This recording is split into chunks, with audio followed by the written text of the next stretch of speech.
My brothers, I stand before you today with a heart overflowing with grief. You are fully aware of the events that are going on and understand their import. We have been trying to do our best to cope with the situation, and yet, unfortunately, the streets of Dhaka, Chittagong, Khulna, Rajshahi, and Rangpur are awash with the blood of our brothers. The people of Bengal now want to be free. The people of Bengal now want to live, and the people of Bengal now want their rights. What have we done that was wrong? After the elections, the people of Bangladesh voted us, one for me, for the Awami League. We were to sit in the National Assembly, draft a constitution for ourselves there, and build our country. The people of this land would thereby get economic, political, and cultural freedom. But it is with regret that I have to report to you we have passed through 23 tragic years.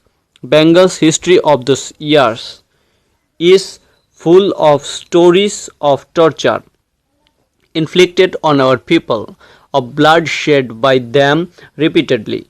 23 years of a history of man and woman in agony.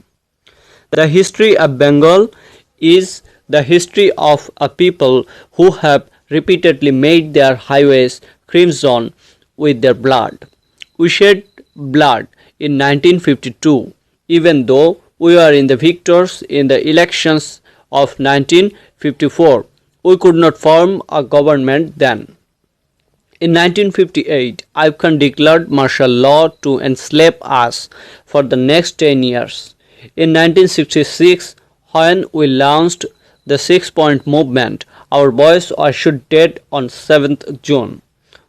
When, after the movement of 1969, Ayub Khan fell from power and Yahya Khan assumed the reins of the government, the latter declared that he would give us a constitution and restore democracy. We listened to him then. A lot has happened since, and elections have taken place. I have met Mr. Yahya Khan. I have made a request to him not only on behalf of Bengal, but also as the leader of the party which has the majority in Pakistan. I said to him, you must hold the session of the National Assembly on 15th February. But he did not listen to me. He listened to Mr. Bhutto instead. At first, I said that the meeting would take place in the first week of March. We said, fine, we will be taking our seats in the assembly then. I said, we will carry out our discussions in the assembly. I went so far as to say that if anyone came up with an offer that was just, even though we were in the majority, we would agree with that offer, Mr. Bhutto came here. He carried out discussions with us. He had said that the doors of negotiations had not been shut, and that there would be further negotiations. I then had talks with other leaders. I said to them, come and sit down with us. Let's create a constitution for ourselves through discussions. But Mr. Bhutto declared that if West Pakistani members came here, the assembly would end up as a slaughterhouse. He claimed that whoever came here would be slaughtered. He said that if anyone showed up here, all shops from Peshawar to Karachi would be shut down. I declared that the assembly would continue to meet. But suddenly, on the 1st of March, the assembly was shut down. Mr. Yahya Khan called the session of the assembly in his capacity as the president, and I declared I would be attending it. Mr. Bhutto said he wouldn't be part of it. 35 members of the assembly came from West Pakistan to take part in its proceedings, but it was dissolved all of a sudden. The blame was put on the people of Bengal. The finger was pointed at me. After the assembly session was prorogued, the people of this country protested. I told them, observe the general strike we have called peacefully. I told them, shut down all mills and factories. Our people responded to my call. They came to the streets spontaneously. They expressed their firm determination to carry out the struggle peacefully. What have we got in return? Those who brought arms with our money to defend us from external enemies are now using those arms on the poor, the oppressed, the downtrodden people of the land. Bullets are being aimed at their hearts. We constitute the majority in Pakistan, but wherever we Bengalis have tried to assume power, they have used force on us. I have had a talk with Mr. Yahya Khan. I told him, Mr. Yahya, you are the President of Pakistan. Come and observe how the poor people of my country are being mowed down with bullets. Come and see how our mothers are being deprived of their children, how my people are being massacred. Come, observe, and only then pass a judgment on what is going on. He has apparently said that I had agreed to attend a round-table conference on the 10th of March. Didn't I say a long time back? What is the point of another round-table conference? Who will I sit with? Should of my people? He has suddenly dissolved the assembly without carrying out any discussions with me. After sitting in a secret meeting for 5 hours, he gave a speech where he has put all the blame on me. He has even blamed the Bengali people. My brothers, the assembly has been called into session on the 25th of March, but the blood spilled on our streets has not yet dried. About the 10th of this month, I have told them Mujibur Rahman would join the round-table conference because that would mean weeding over the blood that has been shed. Although you have called the assembly into session, you will have to listen to my demands first. You will have to withdraw martial law. You will have to return all army personnel to their barracks. You will have to investigate the way our people have been murdered. And you will have to transfer power to the representatives of the people. It is only then that I will decide whether we will take our seats in the assembly or not. I don't want the Prime Minister's office. We want the people of this country to have their rights.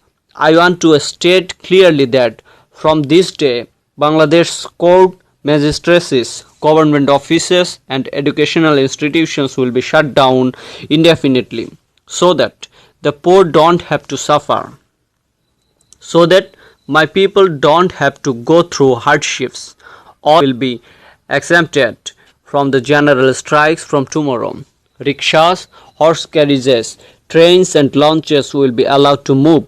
Only the Secretariat, the Supreme Court, the High Court, Judges Court and the semi-government organizations such as WAPDA will not be allowed to work. On the 28th, employees will go and collect their salaries.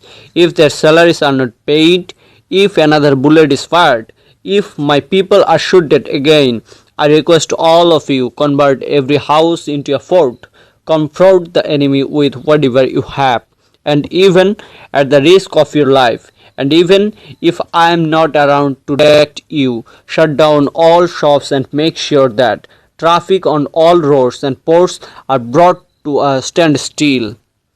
If need be, we'll starve to death, but we'll go down striving for our rights. To those in the armed forces, I have this to say: you are my brothers. Stay in your barracks and no one will bother you. But don't try again to aim your bullets at our chests. You can't suppress 70 million people forever. Since we have learned to sacrifice ourselves, no one can suppress us anymore.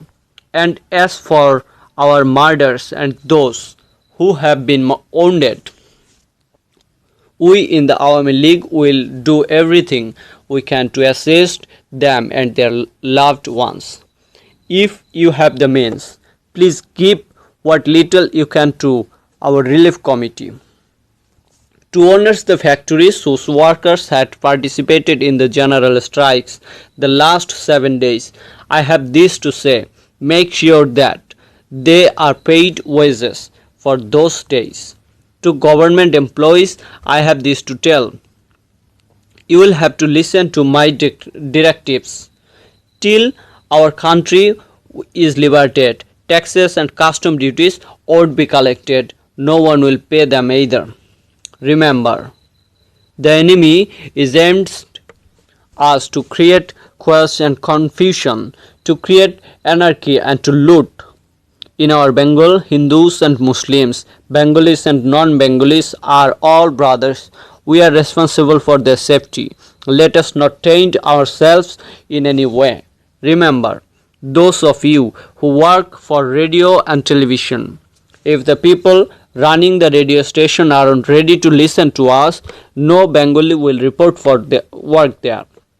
Banks will be open for 2 hours every day so that the people can collect their salaries. But we won't allow even a single paisa to be transferred from East Bengal to West Pakistan.